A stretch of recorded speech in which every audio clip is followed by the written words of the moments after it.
Hi there. Welcome. This is a broadcast that's going to review chapters 24 and 25, and this is going to focus on content that will be focusing on Earth's resources and the resources that deal with surface resources, subsurface resources, alternative resources, and surface and resources that we can use for energy in general.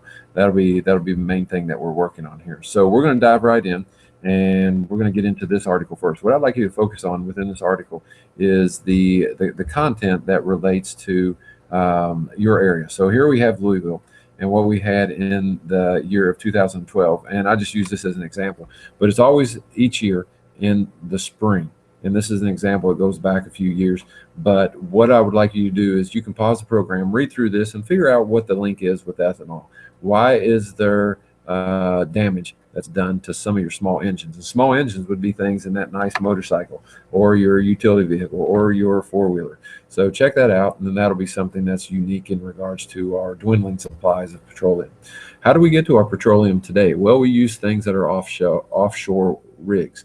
These are all drilling rigs that are in common use today. We used to use rigs that kind of look like this, except we put them on land. They didn't have nearly as large of a working platform at the top, but they definitely did have something that was tower based. Well, because the United States has nearly depleted all of the resource of oil under land, now we have to go to oil underwater. And unfortunately, we're not working in shallow water anymore. We're having to go to water that's deeper and deeper and deeper. So we're having to be very creative with engineering and put platforms on floating rigs. So the platforms are like a modified boat of sorts, and then they go down and they create an umbilical, and that umbilical drills in the Earth's surface. Well, it may drill 5,000 feet under the water, and then it may drill another multiple thousand feet, 80,000 feet under the Earth's surface. And so when we see that, that's a problem because this ocean is not flat. It's moving. It's changing. We have things like hurricanes and tsunamis, and it's very hazardous business. So when we look at these fields, they're not small fields. These are very large fields underneath these platforms. So here we have a platform. These are boats that are what we see on the Ohio River driving barges around, and it takes multiples barges moving these platforms around, and they have umbilicals underneath of them. The umbilicals being these tethers, and those tethers then drill into the Earth's surface, but the Earth's surface that is underwater. If you look carefully, you can see how far off of the coast this is. So here in the background, you can see that there is some continental structure there. In 2010, we had a very well publicized, a very globally publicized disaster where we messed up. We went into the Gulf of Mexico and we were drilling. BP was the company that elected to do that. Our nation said it was okay for them to be this close to the coast and be in water that was a little bit deeper than normal, and we had a problem. The problem was that a structure like this, which can be seen from some of your vacation spots, so notice that this is close to a shoreline, and some of you might have been on vacation where you can see those areas. They're not in all areas because we still have policy that keeps them out of our most popular vacation spots. So some aren't as popular as others, and that is the attraction. You don't want to go where there's a lot of people. So where we don't have a lot of people, they tend to put these off in the horizon. Ever so often, though, we have fires because this stuff is hazardous. It's explosive. It's flammable. And those fires have to be controlled by people on the platform. Well, a fire like this can't be easily controlled. So in 2010, we had a platform called the Horizon Platform and the New Horizon, and it had a massive fire, a huge explosion.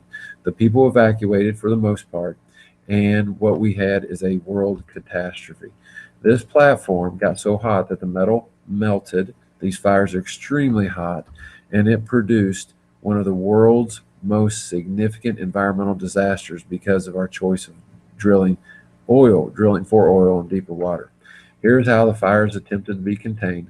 A lot of times they just try to let the oil burn off. And to give you an idea of how hot this oil fire is, look here. You notice the tornado-like feature there? That's a significant difference in water temperatures, even though the surface water is pretty warm already. So that shows how hot these flames can be. This was a replacement rig. So what's nice is we do have a substitute.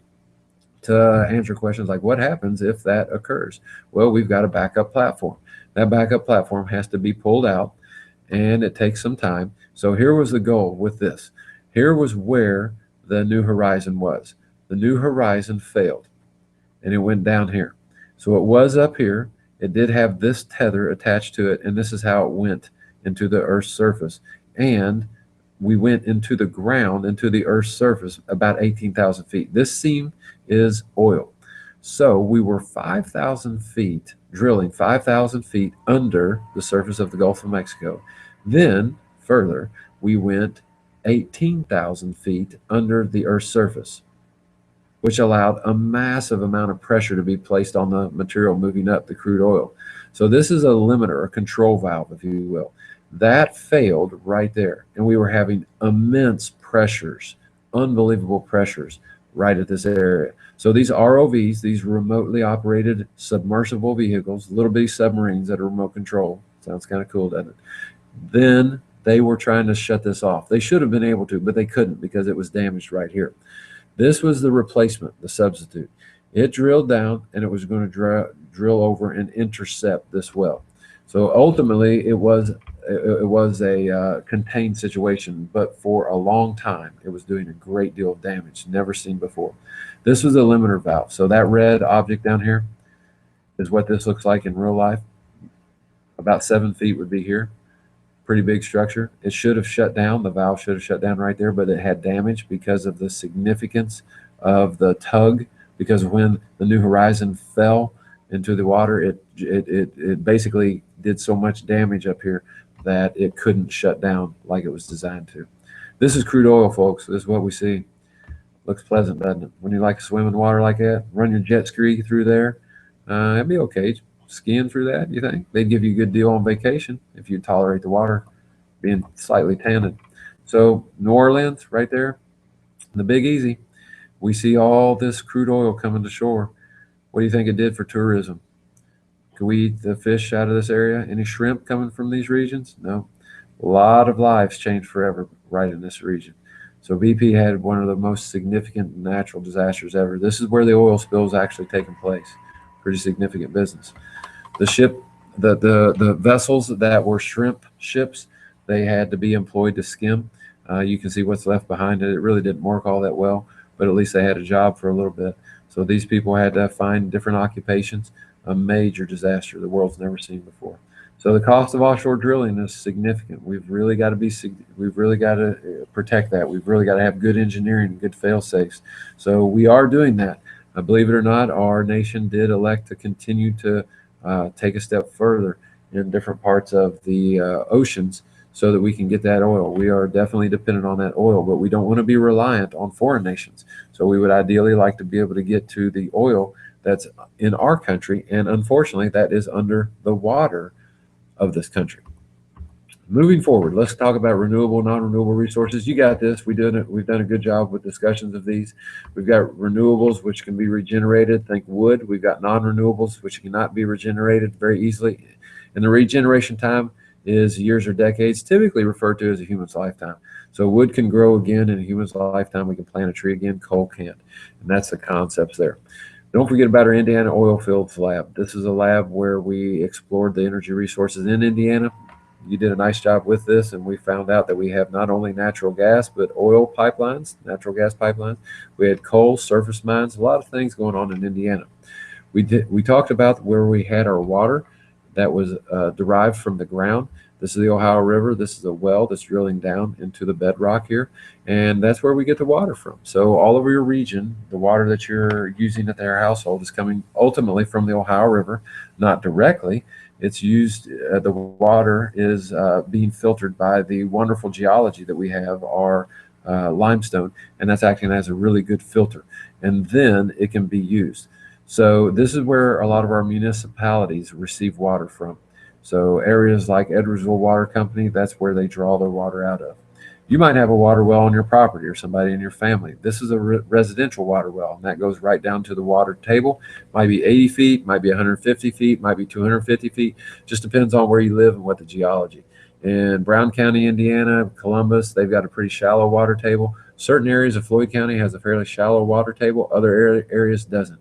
We have quite a range of geography and geology that affects us there. One of the things that we will talk about in class, if we haven't already, depending on when you're listening to the presentation, is the change of lighting facts. There are fact sheets, labels associated with light bulbs now. When we are buying light bulbs, a lot of times we can get confused. And we used to buy light bulbs based on watts. However, people are confused on what they want. We don't want watts. Watts is energy consumption. A lot of times the wattage of a light bulb, the higher it is, the more bright it was. What we're going after now is a recalibration of thought. What truly allows us to be able to see better inside is a function of lumens. Lumens is an intensity of brightness, or how bright a bulb can be at a certain range. So let's compare these two. Lighting facts are a lot of times like dietary facts on the side of a product that you're about to eat. So now we're doing this with light. We have two bulbs here, 820 and 870. Which is the brightest? Hopefully you chose 870. Estimated cost per year, $723 versus $157. How long will the light bulb on the right light last? What's this mean? The light appearance. We have 2700 K on one versus the other. This is the appearance of the light. It's a warm light. That means it looks kind of like that nice soft light inside your house. A cool light would be a light source that would be a little bit different from that, more of an institutional look. And then we have our final thing here, which is our energy consumptions, 13 watts versus 60 watts. Which one uses the most energy? So questions you should ask and be able to answer about these is, which one produces the most light between the comparisons of these? Which one requires the most energy to operate between these two fact sheets? And which bulb would be the most cool light or most bright light? Things like that. So just a general comparison of that. Hopefully that information will help you make choices that are more well aligned with the use of light in your house. Here's a compact fluorescent light, typically referred to as CFL. Sometimes energy producers or suppliers will give these out to their customers because they use less energy. Most of you will probably have a light bulb similar to this in your house. It does save energy, and on the light bulb package you see that it only uses 23 watts, and it's going to be about 9 years. So the estimated energy cost is pretty diminished compared to a normal light bulb. Normal light bulbs, which are the ones where you turn on a little bit and they get really hot, those are called incandescents. The reason we don't want to use those much anymore, the reason we're going to phase those out, and we are going to phase those out in this country, it's already starting, is because most of the energy that goes into an incandescent light bulb, not a compact fluorescent, but incandescent light bulbs, most of that energy is heat. And we don't want to heat houses with light bulbs, but what we want to do is produce light. And so we need to shift our technology and our focus on brightness. How bright is the bulb? We don't want something that gets hot. We want something that gets bright. So we want to focus on lumens, not watts. So there is a relationship to wattage and lumens. We do need more power to produce more brightness. However, we need to move away from the focus of wattage. What we do need to focus on is lumens. These lumens are a pretty important value. And that's what we should be changing and focused on. Fossil fuels, this is a big part of the beginning of chapter 25 and the end of chapter 24. You know what fossil fuels are. You should be able to list several of them. The two that are non-traditional that we are using a little bit in this nation is tar sands and oil shale. We've got an unbelievable oil shale deposit in the West United States. We're not using that a lot right now. The reason why is because it makes gasoline very expensive, and reports across the nation and research done states that our economy becomes strained whenever our gas price tends to be higher than normal. So we're used to very cheap gas in this country, and oil shale does not produce cheap gas. It would cause gas prices to rise. So it would allow us to sustain our supply of gasoline, not indefinitely, but for quite a while compared to expert commentaries, but it allows us to pay for prices that are much, much higher than they are now.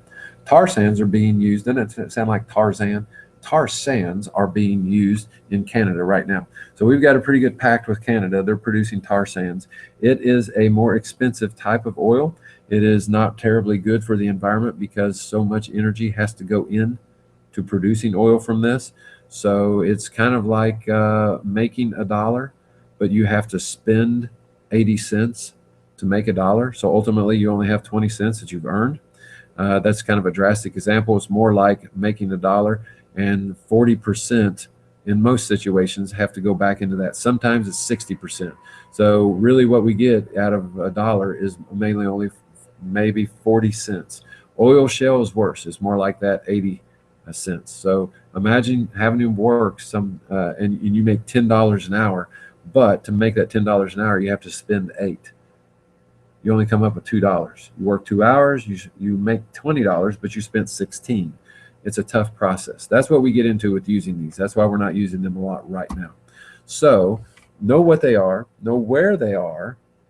Western United States, you've got a wonderful map to talk specifically about what state that is in your textbook. Look at that carefully. It's not just one state. It's several ranges of states, but I would like you to look at that map in your textbook. And then tar sands, that is not mapped out in your book. That is in Canada, in the western area of Canada that we see. They have a huge reserve of that. So we're pretty good buddies with them right now for that purpose. So hopefully that relationship will continue. Here's how the Americans used to get oil. We used to have an oil well on land, and we used to drill down between cap rock. Cap rock is an impermeable rock that doesn't allow water or gas or oil to move into it very well. So it seals it, in other words.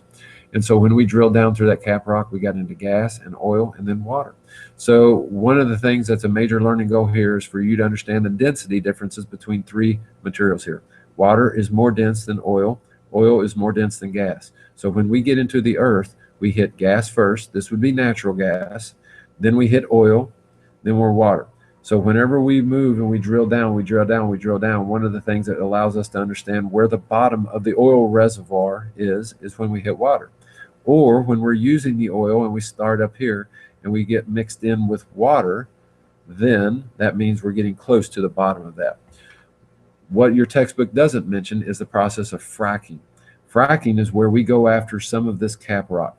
Ultimately, oil will kind of get into this area, and gas goes into this area. So fracking is a process specifically related to natural gas production.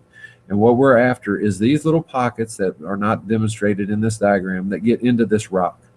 And then we're going after that. That is what we're doing. So this cap rock will soak up some gas. That gas is not easy to get to unless we frack that ground. That allows our nation to have an amazing source of natural gas. It is debated and it is scrutinized across the country right now because of its potential problems with geology. Moving on, formation of mineral deposits. This kind of links back to chapter 24 content. I'd like you to remember what an ore is, so review that definition. And make sure you can understand 3 things within a slide like this.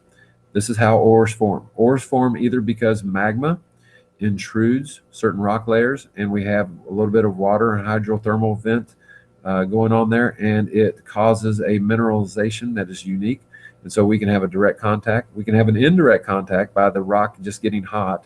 And so that's called regional metamorphism. And then what we can have there is something called a placer deposit. So a placer deposit is something that's an ore, like gold or silver, that gets moved by water. And as the water velocity slows down, the gold or silver slows down with it. So this stream is going into that. And that's where you saw during the gold rush images in your historical classes where you're studying the history of the westward expansion. You saw people panning for gold. What were they panning for? Placer deposits. Why were they panning for placer deposits? Because in these mountains, we might have rare precious minerals like gold. Those gold flakes will get carried by the water whenever it moves fast. But when the water slows down, like right here, then we can go after those gold. And that's where we can find sometimes nuggets, but mostly flakes of those processes. Non-metallic mineral resources, this goes back to the crossover between things that we typically refer to as minerals. So review this chart, make sure you can make connections to things like the minerals we studied in the lab, like fluorite, we studied calcite, and make some connections here. So those are things we do need to be a little bit fluent about, but not overly specific. Alternative energy sources are within chapter 25. This is an initiative that's been modified slightly, but overall it's still the same premise. We would like to have 25% of our domestic being United States, energy met by using renewable energy in 2025. So that's our goal. It's pretty ambitious. This is also the year that we want to send humans to Mars from a NASA mission. There's a private mission that's a bit earlier than that, but it's kind of a neat overlap. The goal then becomes twofold. By 2025, we should have, hopefully, Americans on Mars. And hopefully by year 2025, those same American families will be having 25% of their energy from domestic energy needs by renewable energy, energy that won't run out in your lifetime. Solar energy is one of those. We have two advantages here. We have that it's free, and then we also have it's non-polluting. Solar energy has some disadvantages as well. Probably the greatest disadvantage in our region is that it's inexpensive, and that is also a close comparison to the fact that we don't have enough sunlight over a year in Indiana to really do significant good with that.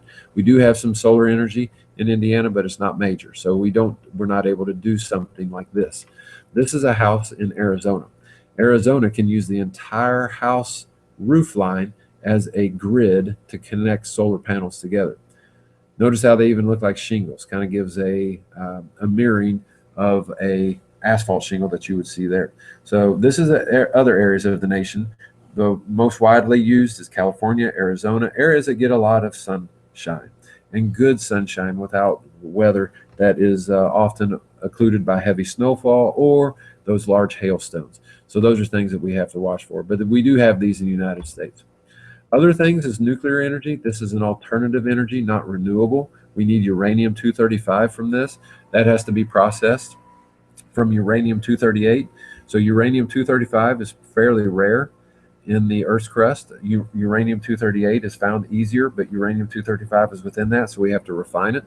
And when we do, what we can have is a power source that allows the uranium nuclei to be split with neutrons, and then it produces heat, and that heat can then boil water, creating steam, and it turns turbines. This is Diablo Canyon in California.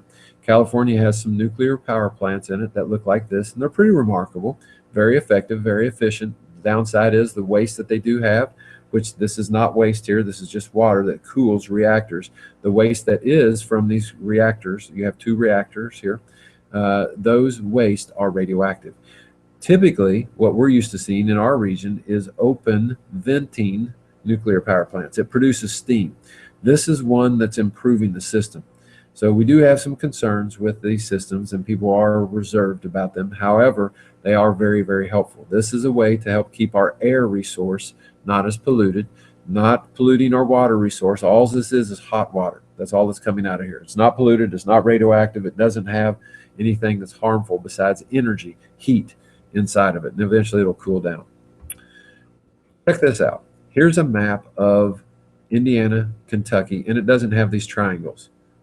These are triangles that represent the position of power plants that are licensed to operate, that are nuclear power. Look at the island right here. We're on a no nuclear power island.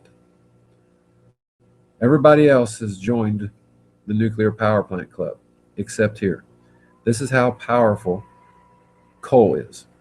Coal is so prevalent in these areas, which is the Ohio Valley, that it has a deep-rooted connection to our power source. We have voted nuclear power out time and again in these states because we have such a cheap and high volume of coal close to us in these regions. You're going to see that undone. It won't be easy, but we're going to start to take our country and state, we'll start to take some of our more dirty power plants that are coal-based offline. And we're going to have to make tough choices. Are we going to allow nuclear power in here? Those are going to be things as you become older that you'll have a chance to vote on. Wind energy, you've seen this if you've traveled to Chicago or northern Indiana, Kokomo, South Bend, those types of areas. Here's our initiative. Within your lifetime, 50 to 60 years, we want about 5 to 10, hopefully 10% of energy from the country to be met by not nuclear power, but wind energy. So wind energy, we want in about 50 to 60 years, we want 10% from turbines. Turbines started out as this.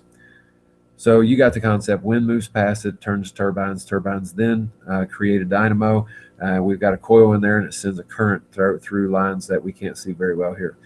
Good thing is it's free. as long as the winds are moving. It's expensive to get off of the ground. It doesn't have any pollution. Bad thing is they're noisy. They make a lot of noise, and that's something that's been learned that people don't appreciate is the constant noise. They never stop. They're constantly moving. So we're taking that and we're developing new and innovative ways. This is a new turbine. This is one that's in developmental stages, and we're going to hopefully get good things out of this. So we have a prop that's normal here that'll turn, but look at how it's steerable. It has a vane on it. So what this can do that these can't is it can actually steer itself into the wind. Pretty smart concept. So if we have a wind that is from the northwest and then it shifts from the southwest, it allows this to turn into the most prevalent headwind, allowing these to be moved more. This is a very large turbine. A couple individuals. This is some of the largest on the planet currently. This is being tested in Colorado, and these are being produced. This part right here are being produced in the United States. These are good domestic jobs, very good jobs. So a plant, an example of that is a plant in Arkansas, and you can see how this gentleman is working on fitting together part of this. So he's working on this piece of it right there. So good jobs in an economy that's hopefully going to continue to grow, but we want to grow it in the right areas, and hopefully we will learn over time that wind energy is sustainable and we can maintain it within a healthy range and get those off the ground. So that's our initiative there. We want to see about 10% of that in the next 50 or 60 years. Indiana's on the test list. We've got a pretty good solid flow of wind across the state here. It's just not the southern states, so you don't see them down in this area. Kentucky, we've got that deep-rooted coal right in there. So there's a lot of opposition to renewable energy at the legislation level with coal. We've got a lot of subsidies in there. So big coal states right in here. And that's what we're fighting. So I think you're going to see some progress within the wind energy part. And you're seeing that particularly in the northern part of the state there.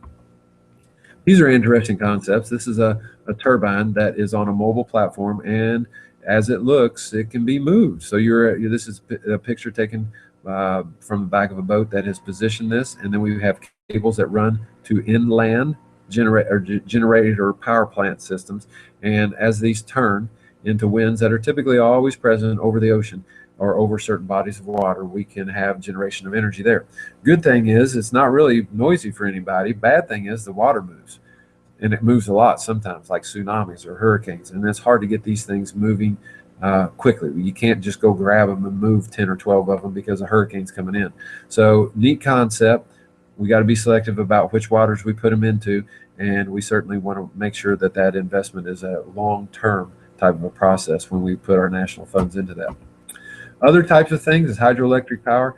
You demonstrated a good understanding of this in class. This is where we have falling water. We put a dam or an embankment into a moving body of water, and in essence, we want to pile that water up. And we're going to turn turbines, and that is what's generating electric. Here is the Glen Canyon Dam. This is similar to the Grand Coulee that's in the Northwest, or the Hoover Dam that some of you may have visited before. These are some of the larger dams on the planet. Not the largest. We don't have the largest hydroelectric power plants in the world, but we do have some very large processes. This is the reservoir and an embankment. This is a gravity-based system that is a very large concrete embankment. It basically piles water up, and then we want to get that water stacked up as high as we can and then let it fall. The farther it falls, the more energy that it produces. Good, clean energy. Downside is it really causes a disruption of the environment of that stream. So you will probably see some of those power plants that are hydroelectric disserviced. We have a big environmental movement against those. Geothermal energy is a little different. This is generating energy from the steam within the earth. We're going to take natural underground reservoirs of steam of hot water, and we're going to channel those into pipes to allow them to turn turbines. So imagine geysers, and instead of letting that steam go into the environment of the planet, we're going to capture that. We're going to put it in pipes and turn turbines. So here's what we're looking at that might be a little bit of a confusion. We have a geothermal power plant, which is related to this. Okay, there's a link there that's hopefully active that you can go to, and it'll show you a geothermal. That's using steam from the earth. However, here's a confusion point. We have a geothermal heat pump that we use in Indiana and other parts of the states of these United States. Particularly, we can use them in Florida. We can use them in a lot of areas. Most states will have geothermal heat pumps, especially with the initiatives going on in the nation. These are not steam-based. Big learning factor here. Geothermal heat pumps or ground source heat pumps are not steam based. This is using the heat that's embedded in the Earth's surface to help heat or cool a house. You've been in a cave before and you've noticed that the temperature is typically always the same temperature. That's been noticed by other people as well. In the early 80s, late 70s, someone generated a system and said, why don't we use some of the heat that's in the ground and take a liquid, put it in the ground through pipes, bring it into the house, and we'll use that liquid to help heat the house. So we're doing this. We're doing this with schools. We're doing it with large buildings. We're doing it with our households. And here's how the system kind of works. The system works by a form where you can have different types of pipes that run throughout that. And so what we're seeing here is the concepts of the pipes that are running through the ground, and that refrigerant, that coolant that takes place right there, that's running and looping and looping and looping. That coolant then takes place at a level that is varying. And so what we have is a coolant that is going through these little pigtails, these little loops over and over and over again. And then that coolant comes back into the building. And so during the winter time, we send it out.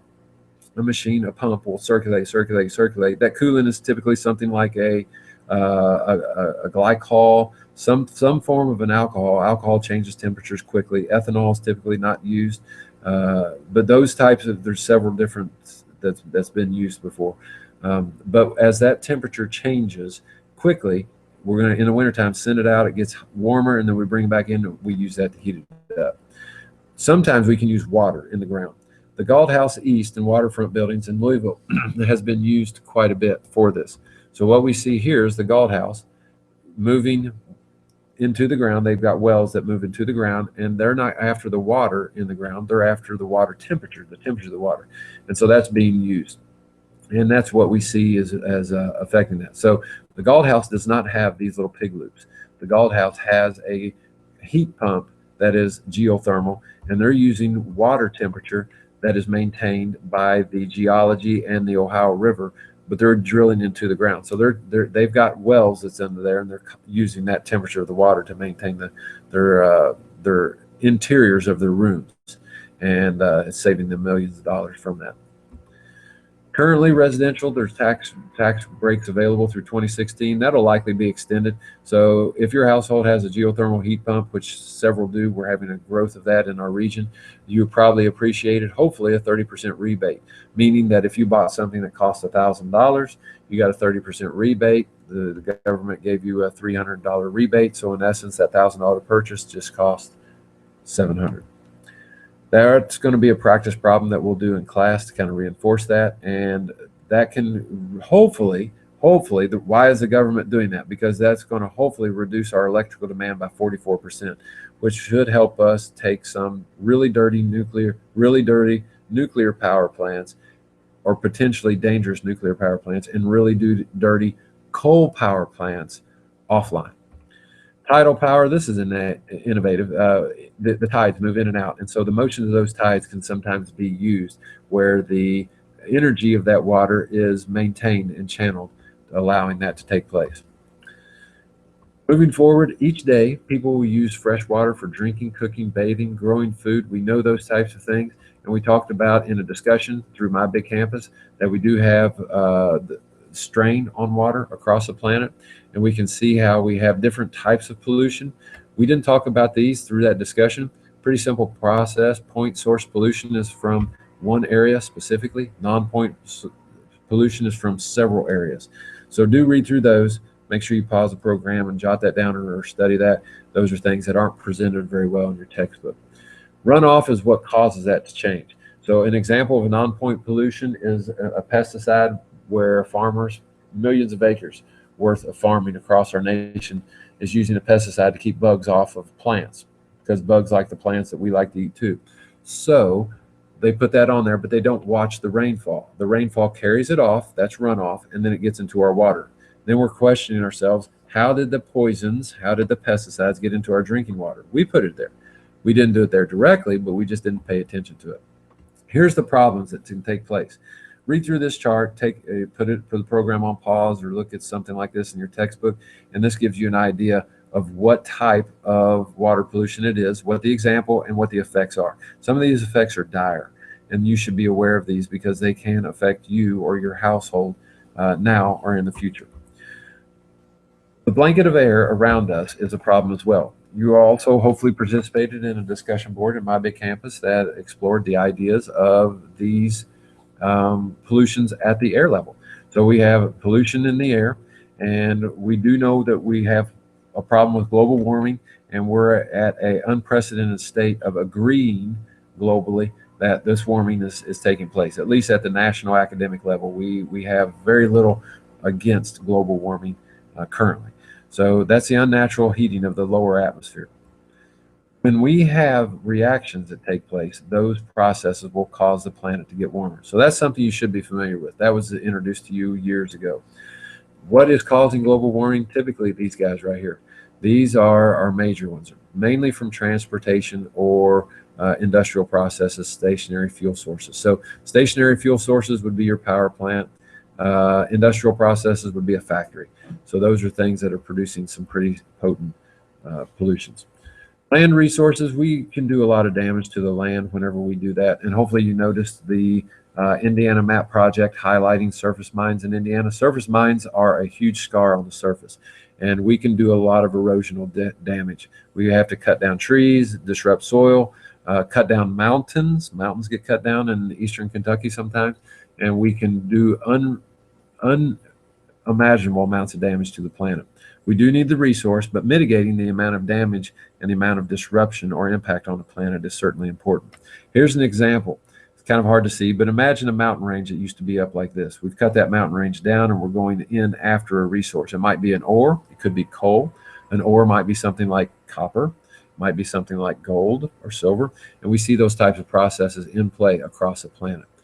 Some of the most heinous activity here is in areas of the United States. We have a very aggressive open source copper mine in the western United States that is a problem. Keeping water clean and safe, we have a couple acts here. In the 1970s, 1972 specifically, we had acts that were put into place that we need to make sure we understand when we study these processes. Conservation, you know what that is. That's the careful use of resources. Pollution, we want to stop that, but we also don't want to overuse processes, and we want to keep definitely water and air safe. So in the 70s, the federal government produced laws. The first that we'll talk about is in 72, we had the Clean Water Act, the CWA, and that reduced the industrial pollution. Folks, they were just taking the raw sewage and basically dumping it in the water, and nobody was really thinking about that we were drinking the water that we were polluting. So what we now do is we mitigate that. You're very familiar with the Ohio River being a pretty unclean river. Most of you would not swim in it, let alone fish in it. Why is it like that? This industrial pollution. We shouldn't accept that. That should be something we should clean up. That's not going to be real easy to clean up. Things are getting better, but this wasn't until 1972 that we started that, and we still have a lot of industrial pollution going into those systems. The Safe Drinking Water Act of 1974 allowed us to do the same thing with drinking water. This allows your households to receive a report by federal law that states exactly what's in that water. Here's some things that you can do to produce water pollution. Some of them are very intuitive, but pause the program and read through those carefully. Protecting the air, 1970s Clean Air Act was embedded. We had the NAAQS established, and there are 6 criterion that we watch. These are the ones that you need to know: carbon monoxide, ozone, lead, sulfur dioxides, and nitrogen oxides. These are things that we track. So when you did your discussion board and I asked you to look at certain maps through Air Now, you noticed probably a yellow section that moved around. That's sulfur dioxide. Some of you, when you breathe that, it causes your nose to run, your eyes to water, and your chest to sting. You might attribute that to allergies. In reality, they could be related to sulfur dioxide. So these are things that we breathe in the Ohio Valley that we say at the national level, federally, that people need to be aware of. So that's your information that allows you to track whether or not you want to continue to breathe this air, whether or not it is truthfully hazardous, whether you can go outside or not go outside, so on and so forth. Some of you might struggle with asthma. Some of you may have somebody in your household that deals with that. Here's how we can save energy. How does that connect to the air quality back here? Well, remember, to get the energy, the electricity that you need, we're burning coal. So if we use less energy, we burn less coal until we find a better source. So pause the program and read through those and make sure you're fluent on that.